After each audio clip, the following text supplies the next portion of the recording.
वज़ीर-ए-आज़म इमरान खान का मुल्क भर में 9 मई से मरहलावार लॉकडाउन खोलने का ऐलान। कहा, लॉकडाउन अक्लमंदी से खोलना होगा। हर शोबे के लिए तरीक़ेकार बनाए हैं। लोगों की जिम्मेदारी है कि अमल करें। हुकूमत डंडे के जोर पर समाजी फासला बरकरार नहीं रखवाएगी, लेकिन अगर केसेस बढ़े तो फिर लॉकडाउन करना पड़ेगा। वज़ीर-ए-आज़म ने कहा कि मुश्किल वक्त से निकलना है तो आवाम को हुकूमत से ताउन करना होगा। पब्लिक ट्रांसपोर्ट खोलने पर इत्तेफाक नहीं हो सका। वज़ीर-ए-आज़म ने असद उमर को सूबों से मुशावरत की जिम्मेदारी दी है।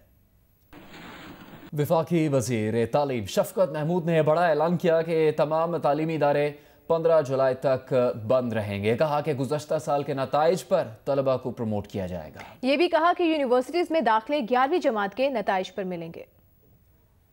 इदारे हैं वो 1 जून को नहीं खुलेंगे, बल्कि वो 15 जुलाई तक बंद रहेंगे। यानी कि हमने जो स्कूल्स को और तालीमी इदारों को मज़ीद 1.5 माह बंद करने का फ़ैसला किया। जितने बोर्ड्स के इम्तिहानात हैं वो हमने कैंसिल कर दिए गए हैं, मुलतवी नहीं किए, वो ख़त्म कर दिए गए हैं। और अब जो 9वीं 10वीं 11वीं 12वीं के मुख्तलिफ बोर्ड्स के इम्तिहानात होने थे अब वो नहीं होंगे। उसके बजाय जो पिछले साल का रिज़ल्ट है उसकी बुनियाद पर प्रमोशन होगी।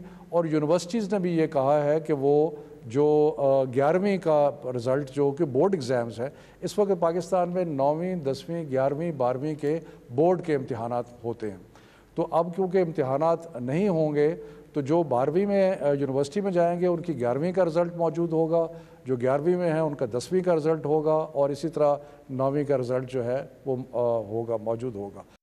दूसरों की जान बचाने के लिए खुद को खतरे में डालने वाले डॉक्टर्स, नर्सेज और दीगर तिब्बी अमले को कौम सलाम पेश कर रही है। तिब्बी अमला फ़र्ज शनासी और कुर्बानी की आला मिसाल बन गया है। तिब्बी अमले की खिदमात का एतराफ़ कीजिए।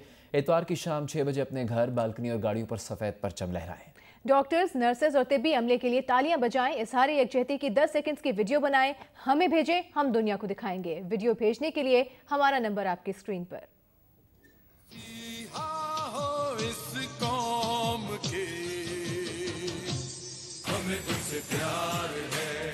कोरोना की इस जंग में जिस तरह पुलिस फ्रंट लाइन पर है, उनसे आगे आगे डॉक्टर्स और उनके साथ का सारा पैरामेडिकल और दूसरा स्टाफ में पेश हैं, और हम उनकी खिदमात की बहुत कदर करते हैं और उनको अपनी तरफ से सलाम पेश करते हैं। कोई भी उनको कोई मुश्किल होगी हम उनके साथ होंगे।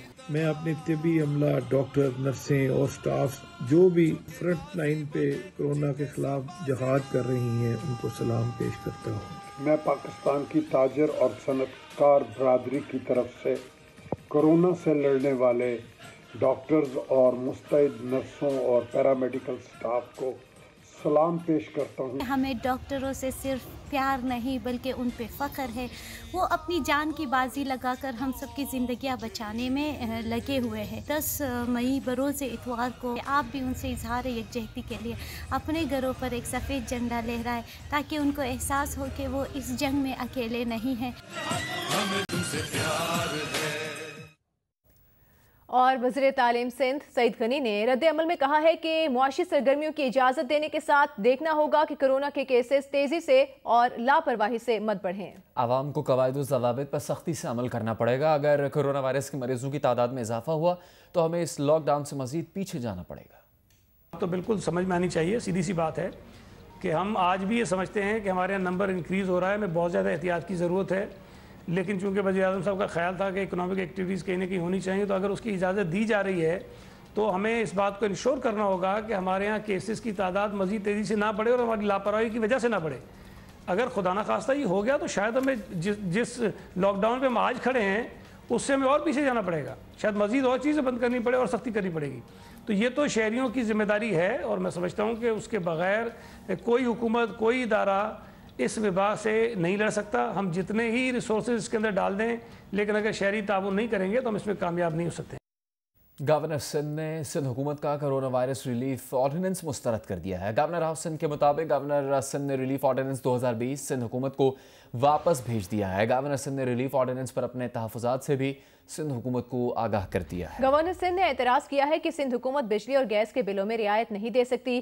बिजली नेशनल ग्रिड से आती है, सिंध हुकूमत को रियायत का इख्तियार नहीं है, जबकि oil and gas regulatory authority ordinance 2002 के तहत गैस भी विफाकी मामला है।